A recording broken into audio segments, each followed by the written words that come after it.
probably my favorite game of the year. We couldn't throw the ball in the ocean. We had a lot of people who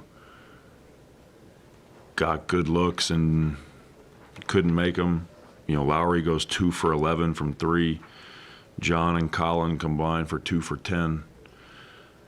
I guess John, Colin, and Keontae combined for 2 for 12 from 3. But the competitiveness of the team never waned. I think we guarded well enough to win the game. We competed well enough to win the game. We just didn't shoot well enough to win the game. And, our team has to continue to learn, and tonight's a perfect example of there's a difference between playing bad and shooting bad.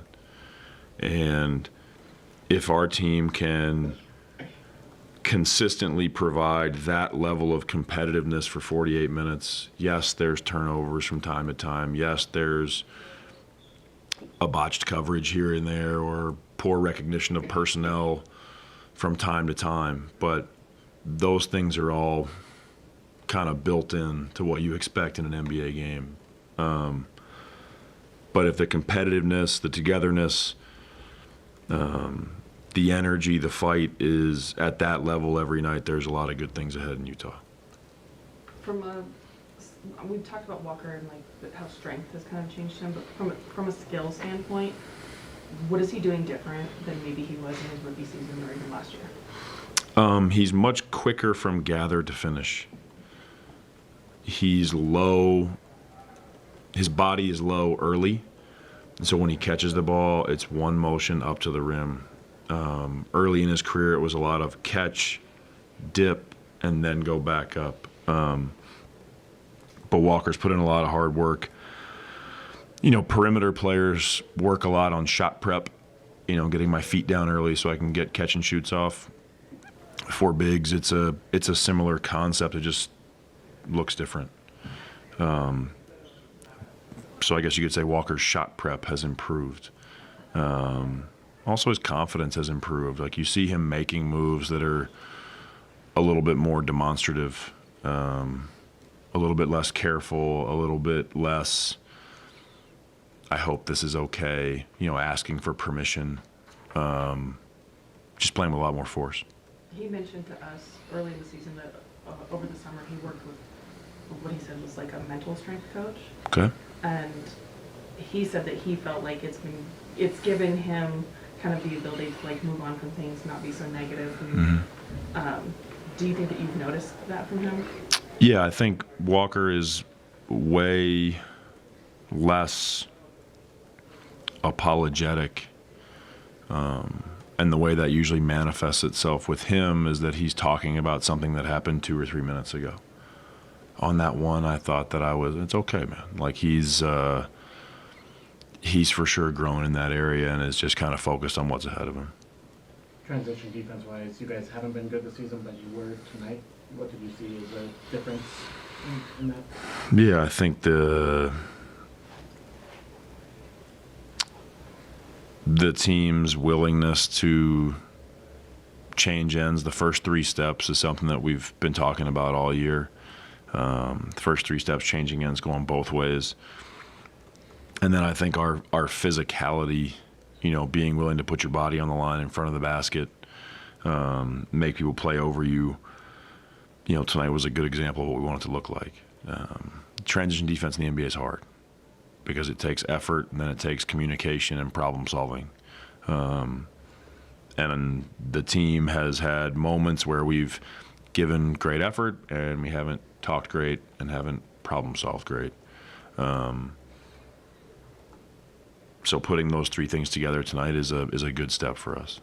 Seemed like Walker's energy was a bit of a tone setter for the rest of the team. Do you see that when he's playing with that type of activity that everybody responds? Yeah, I think part of basketball and part of kind of any team sport is you want to do things that inspire your teammates, inspire your team. Walker has the ability to do that with some of the energy, block shots, rim run, tip in, tip dunk, but he's not the only one. There are nights that John has been an energy giver, setter for us. Keontae, Colin, Lowry, there have been moments this season where JC off the bench, he gives us a burst of energy. But, it's good to see Walker lean into that, because I think being a 5-man in the NBA is hard, because there are stretches of the game where you don't get the ball. For whatever the reasons are, that doesn't mean that you can't really impact the game, not just from like a winning standpoint, but from an energy standpoint. And, some of the secondary challenges Walker made at the rim, he goes to challenge the first one, they drop it off behind him. He turns and goes back up and blocks a shot at the rim. Those are plays that inspire your team. And so we need more of that from Walker. Along those lines, he scores the first 4 points of the game. Like, do you see him more engaged because he got a couple of buckets early? Is that something you have to manufacture, or he can do that with offensive rebounds? And stuff? Both. We can try to manufacture it. I wish there was a kind of a foolproof way to do that. But offensive rebounding, those type of energy plays, obviously he can impact himself. I do think that any player that scores a couple early, it is a burst of energy. So yeah, we've talked as a staff about trying to get Walker involved early in the game. Sometimes that is as simple as we draw up actions to create an advantage on the perimeter, and when the guards get downhill, they have to make that rim read. The 5s in the NBA are trained to help. Dallas does a tremendous job. Lively and Gafford are coming across to protect the rim on every play. And so when those rim reads are executed properly, Walker can really be the beneficiary of that. With Isaiah, or really any young guy who's not where maybe he wants to be as a shooter yet, do you want him to still take every open shot he gets, or do you want him to kind of play within what his game is currently and drive and kick or what have you? Yeah, it's in between. It's not take any open shot you get. I think, the 2 threes Isaiah took today were in the corner. The pull-up that he shot was a 2-for-1 opportunity.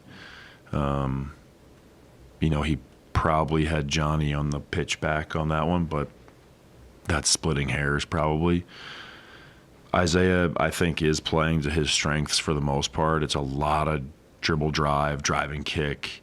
And so it's hard for me to harp on every shot that he's taking. If he takes catch and shoot open corner threes, he's playing between 12 to 16 minutes in the game. I do think it's important for him to shoot those shots when he's open. It can be disruptive to the rhythm of the game if the team makes a play, makes the right read, and then you just don't shoot the open one. Because we've seen Isaiah make a lot of them in practice.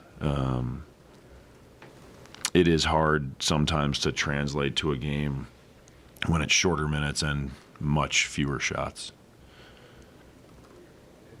Thank you. Thanks. Appreciate it.